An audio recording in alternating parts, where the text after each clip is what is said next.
Ja, dejlig bil. Den har en tid på 12,20, så det bliver spændende, selvom man kan få den til at gå lidt hurtigere. Den er GTR 34. Det er dejlig bil. Ja, den er bare... Den har en Ja, den er dyr. Har været væk. Jeg skal give 275.000 i afgift. 220. Nej, Har vi den? 34.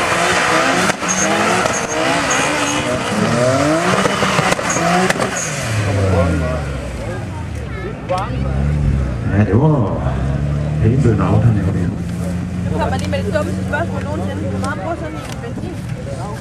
Nej, det er meget ikke. Nej, det tror jeg ikke. Hvor den kører... Skyline. Gør den det? Der er en stavrulle. Hvis man Ja, kører han pænt. kørt hurtigt. Det gør man heller ikke. Skal vi sige 6 i stedet for? Nej, jeg tror, det koster også 100. Mellem 50 og 100 kroner per højt. Vi ser, om den går klar bane.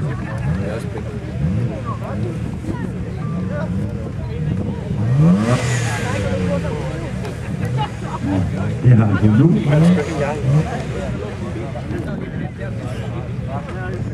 Det er sådan en af de der med sidder smart. Ja. Ja, det er bare ikke klar.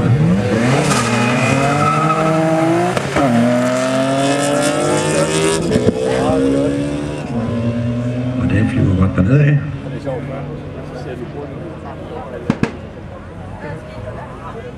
Og jeg har så set tiden. Og det var selvfølgelig højre side på en 228,7. Og venstre, det var 12,77,2 km/t.